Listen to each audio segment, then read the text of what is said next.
Jadi cara ngetesnya gampang sih menurut saya Ki Ulung. Jadi cukup kita aja dulu kalau yang tingkat awal jangan langsung sama sih, hampir sama kayu galih kelor itu. Nah, fungsinya itu ya buat keselam punya kebal sakit hati. Ya Nabi, salam alaika. Ya Rasul, salam alaika.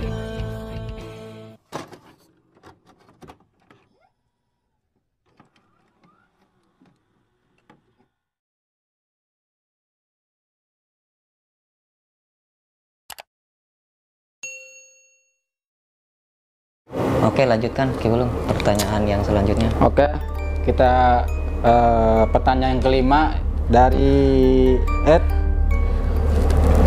Kang Irwan. Assalamualaikum warahmatullahi wabarakatuh. Waalaikumsalam warahmatullahi wabarakatuh. Ki, saya mau bertanya, apakah saya boleh belajar tenaga dalam dengan Ki Bagus Purwas? Jawabannya boleh. Simpel itu jawabannya, simpel banget. Boleh. Ya udah gitu aja. Boleh.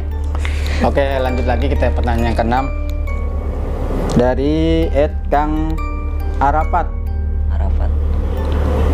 Tanya Ki, apakah ada tata cara tertentu supaya tasbih yang kita gunakan agar bisa atau mampu menyerap dan menyimpan segala energi yang kita wiridkan? Nah, ini menarik nih. Jadi Kang Arafat ya tadi. Kang Arafat misalnya punya tasbih, contoh.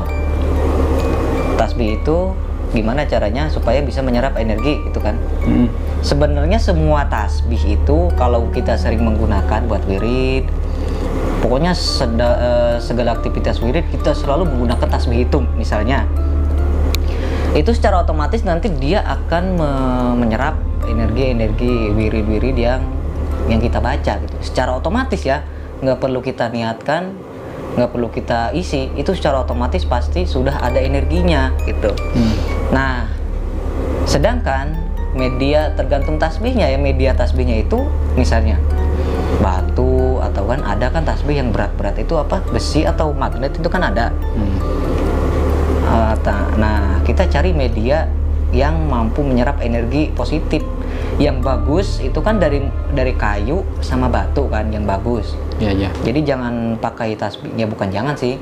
Kalau misalnya kita mau menyerap energi ya lebih bagus kita pakai media batu sama kayu gitu. Jangan yang plastik atau benda misalnya stainless kan ada yang berat-berat itu saya lupa lagi. Atau dari batu kan ada. Itu nanti setiap benda yang kita pakai wirid menggunakan tasbih tersebut kadar energinya nanti masing-masing itu berbeda gitu. Masing-masing benda itu nanti penyerapannya berbeda. Seperti itu Ki Ulung. Oke. Kita lanjut lagi pertanyaan ke-7 dari Gunawan_Salim. Kang Gunawan Salim, gimana? Cara mendeteksi dan mengobati santet dan bagaimana cara memagari bila santetnya dikirim terus menerus, gimana Ki Bos? Cara mendeteksi santet, cara mengobati santet, terus gimana cara kalau misalnya dikirim santet terus menerus? Kalau cara mendeteksi santet itu kan sudah pernah saya bahas di waktu itu kan. Kalau nggak salah itu waktu itu yang pembahasan penyerapan energi ke telur itu kan pernah ya? Pernah. Nanti bisa ini aja, klik aja link yang ada di sini. Di mana? Di sini apa di sini? Itu cara mendeteksi, bukan di sini, di atas. Cara mendeteksi penyakit. Kalau nggak salah ada itu yang terapi telur itu. Nah, sedangkan cara mengobati santet kan juga ada kan pakai media air kan? Ada, ini ada linknya nanti. Nah, sedangkan ini yang terakhir, kalau misalnya santet tersebut dikirim terus menerus, nah ini yang harus kita waspadai. Ini harus serius gitu kan, ininya penanganannya harus serius. Soalnya kalau kita hanya mengobati sekali saja, nanti kalau dikirim lagi kan harus diobati lagi gitu. Ini kan ada lagi pertanyaannya, memagarinya bagaimana gitu bagus? Cara memagarinya? Iya. Yang pasti kalau cara memagari itu kita pakai asma-asma yang fungsinya untuk pagar memagar. Misalnya ada kan dari asma-asma ilmu hikmah kan banyak. Kita pakai media, bisa menggunakan media air putih, bisa kalau langsung ke dalam ini ya, ke badannya langsung bisa kita transfer langsung ke badannya.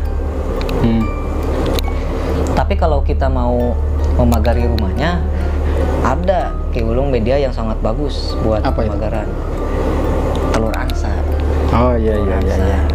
Kalau bahasa Sunda sih dog soang ya. Dog soang. Telur angsa itu kita pakai 4. Kita pakai 4, kita bacain asma-asma atau ilmu-ilmu untuk pemagaran. Kemudian kita tanam di 4 pojokan. Gitu. Jadi nanti kalau setiap sebulan sekali atau setahun sekali nanti kita bacain lagi asma-asma pemagaran itu untuk mengecas powernya lah istilahnya gitu. Insya Allah nanti kita yang nggak begitu inilah. Kalau ada pagarnya kan nanti ada perisainya kan nggak begitu ini ya, kena orangnya gitu. Itu kalau telur itu, kalau 4 kan telurnya? Telurnya 4. Lalu itu telur itu lalu dikubur kan? Iya, dikubur di 4 pojok. 4 pojok rumah kita? Iya. Oh, iya. Oke, kita lanjut pertanyaan yang ke-8 dari Kang Kurdi dari Bekasi. Kang Kurdi, apa kabar? Bagaimana caranya membedakan energi jin dan energi jin dan jun? Energi jin dan energi jin pusaka. Energi jin sama energi pusaka. Nah, energi jin pusaka. Energi jin pusaka. Energi pusaka. Energi pusaka. Energi, bukan energi.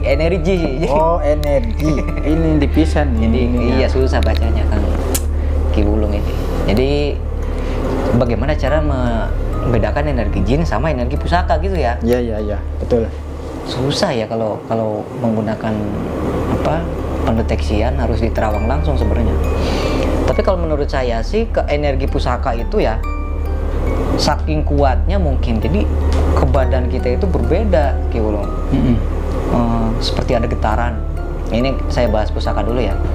Misalnya ada pusaka nih di suatu tempat, kita baru sampai aja ya, belum kita mendekati tempat pusaka itu badan itu udah bergetar hebat sekali. Nah, kalau kita sering mendeteksi, kita sering merasakan energi pusaka, pasti sudah bisa membedakan, wah ini energi pusaka seperti ini gitu. Jadi setiap kali kita ke suatu tempat yang ada pusakanya, pasti kita bakalan tahu. Seperti contoh gini aja, Ki Wulung, misalnya mau pergi kemana, ke jalan gitu kan, ada suara teng teng teng teng teng gitu. Ki Wulung itu perasaannya gimana? Teng teng teng teng teng. Ada kan piring yang buat di piring sama sendok dikentung-kentungin itu kan, di dalam pikiran Ki Wulung itu apa? Ronda. Tukang bakso. Kang bakso lu pakai piring sih. Jadi kalau kita pergi kemana kan ada tukang bakso di situ kan, kita udah tahu ini tukang bakso deh gitu. Jadi kalau kita udah paham segala sesuatu itu pasti ya, kalau udah apalah kan, pasti kita bakal tahu sendiri, nggak perlu dideteksi kan. Ya mungkin energi pusaka kita apa energinya kuat, apa energi panas gimana gitu Ki? Ya susah juga Ki, soalnya kan ada banyak, ada yang kuat, ada yang sangat kuat, dan ada yang biasa-biasa aja gitu. Ya. Tapi bukan berarti yang biasa-biasa itu memang sebenarnya kuat, cuma dia itu ada semacam kabutnya gitu. Jadi supaya orang itu yang mendeteksinya itu nggak begitu kerasa. Itu yang pusaka. Terus yang jin ya tadi, cara mendeteksi jin. Nah, kalau jin itu, nah ini yang rumit juga ini, membedakan jin, mana jin. Sebenarnya ada satu lagi, mana jin, mana energi kan, mana pusaka gitu kan. Ya, lumayan susah juga sih dibahasnya. Ya pokoknya kalau kita mau mendeteksi apapun, ya kita niat dulu lah. Kita niat di dalam hati dulu. Misalnya nih, kita mau mendeteksi jin, pasti kalau kita niatnya sudah mantep kan, pasti yang kerasa jin aja udah.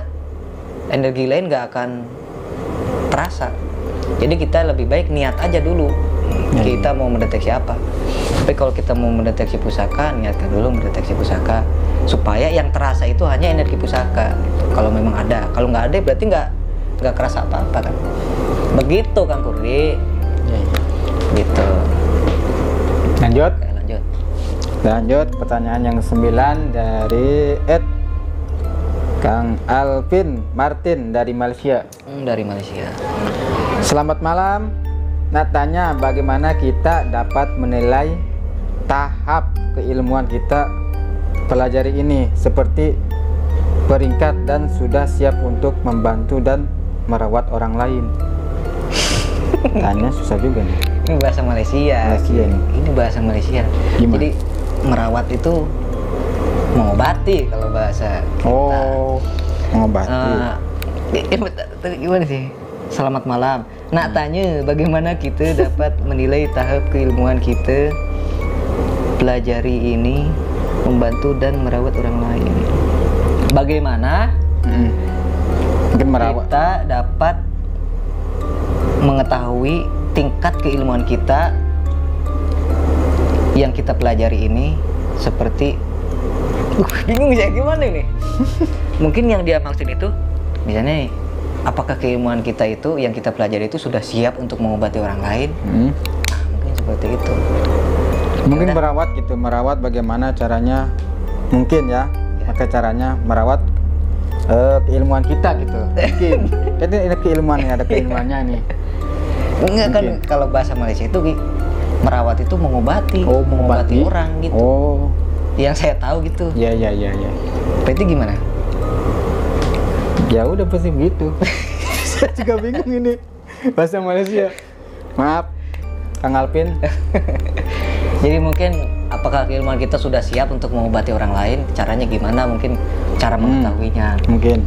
Jadi kita nggak perlu ini kan, nggak perlu mengetes apakah keilmuan kita sudah siap mengobati orang lain. Nggak perlu.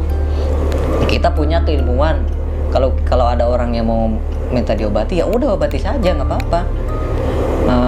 Kita jangan menilai diri kita sendiri atau beranggapan ilmu kita sudah siap belum untuk mengobati orang gitu. Nah, nanti kalau ada orang yang mau minta pengobatan, ya udah dibantu aja dengan keilmuan apapun, nggak perlu bingung pusing-pusing keilmuan kita udah matang belum, ini belum. Justru dengan seringnya dites, dengan seringnya dicoba pengobatan dan praktek-praktek lainnya membuat keilmuan kita itu semakin terasa gitu, semakin kuat.